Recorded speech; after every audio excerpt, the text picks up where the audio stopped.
This eggplant here is Makido. Makido is an amalgamation of the two parents, the name itself, but it goes all the way down to right there, and those are Louisiana green ovals that are finally starting to come on pretty good. I've gotten a couple of those, but I've gotten a lot of these Makidos, and those are the colors of the F1.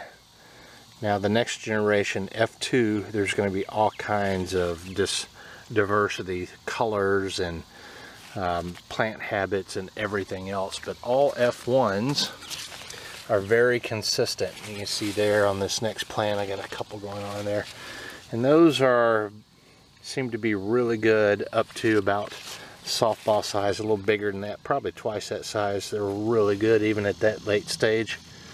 So it's outgrowing the size of the eggplant that tastes really good is, you know, quite a bit bigger than both parents, which was kind of surprising. But it does look like a basic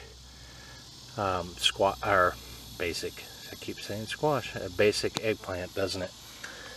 Except for the foliage and the dark stems, it kind of looks basic, but that'll change next season on the second generation. Now these are the Louisiana green ovals. I've got a little baby coming on here. I've picked probably 3 or 4. Here's one, and that's what they look like. They grow a good bit bigger. They can get about Black Beauty size, and they're really good at that stage. Thanks Barry for those, sending the seed to those.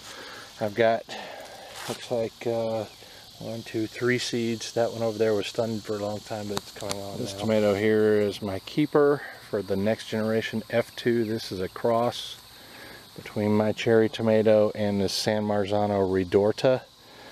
The San Marzano is a paste tomato, as you probably know, and my cherry is super prolific, and the tomato set on this thing is wonderful. I do have a little bit of a cracking issue, but this kind of stuff doesn't happen inside the greenhouse when it's growing. But anyway, this is a beast of a producer, and the fruits are tasting really good.